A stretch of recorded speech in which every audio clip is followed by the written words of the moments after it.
we got here today? We've got a McAlpine basket weight, which is for the kitchen sink. These are the parts inside, taken apart separately. And when you're taking them apart, they look like this.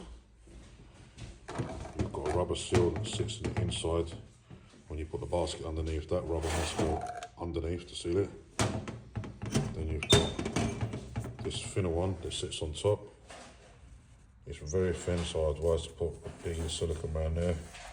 Put that on, and when you do put your basket waste in, then you put the centre to tighten it up, which is this nut.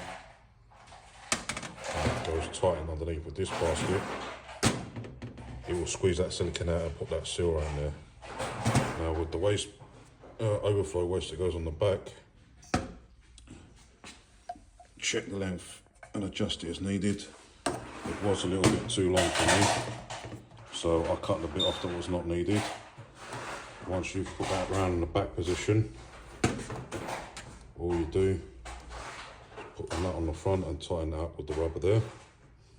Sometimes on these cheap ones you can get rubbers that are no good, so you can put a bit of silicone there to stop it leaking. That's literally all you need. I'm just going to put it together and then show you. I've got my clear silicone bead, so once you squeeze it out and wipe it, you don't see it, it's clear silicone. Then the paper rubber seal sits on this end. You drop that into the hole, squeeze that down. It's better if the silicone comes out the sides because you can wipe it and you know it's sealed. Push that down, and then we're going to get underneath and seal that underneath, so the rubber sits on top, put it underneath, and then we're going to put the thread and screw underneath. The screw thread on top to tighten it, and I'll show you that as well. Right, so I've got my basket underneath. Normally you hold that with one hand, and then with the other hand, just get a flat chisel because it's the best thing to sit there. Fits into them little tool slots, and then just turn it. And while you're holding it with the other hand and turning it with the other hand, try to keep this as centered in the hole as possible. Let that squeeze out, and then give it a wipe and get rid of that clear silicone. Okay, and now I've just wiped the silicone away. Just use some wipes. Just get rid of the excess. You can see all that silicone is completely gone. So that's nice and sealed in between now. The next stage will be sealing this bit off, which is your overflow.